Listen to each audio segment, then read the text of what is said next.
بسم اللہ الرحمن الرحیم۔ السلام علیکم ورحمۃ اللہ وبرکاتہ۔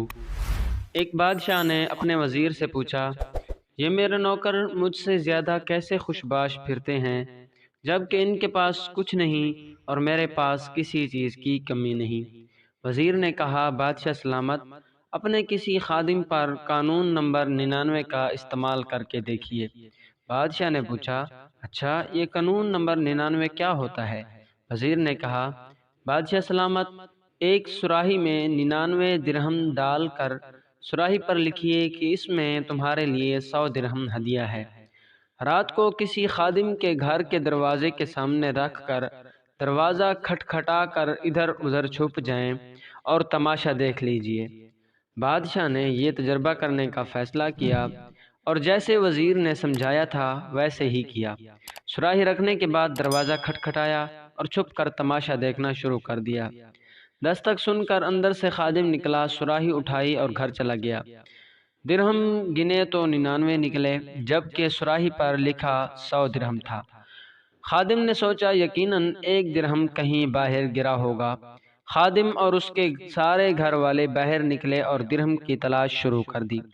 ان کی ساری رات اسی تلاش میں گزر گئی۔ خادم کا غصہ اور بے چینی دیکھنے کے لائق تھی۔ اس نے اپنی بیوی بچوں کو سخت سست بھی کہا کیونکہ وہ درہم تلاش کرنے میں ناکام رہے تھے۔ دوسرے دن یہ ملازم محل میں کام کرنے کے لیے گیا تو اس کا مزاج مقدر، آنکھوں سے جگراتے جگراتے، کام سے جھنجھلاہٹ، شکل پر افسردگی عیاں تھی۔ بادشاہ سمجھ چکا تھا کہ 99 کا قانون کیا ہوا کرتا ہے۔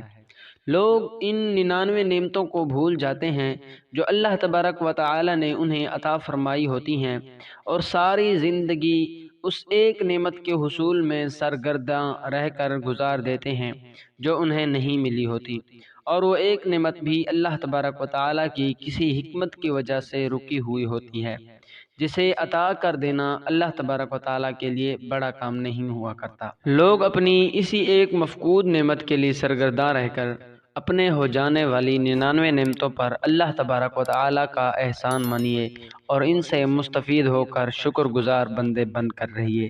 اے اللہ، ہمیں بھی اپنا شکر گزار بندہ بنا دے۔ آمین ثم آمین۔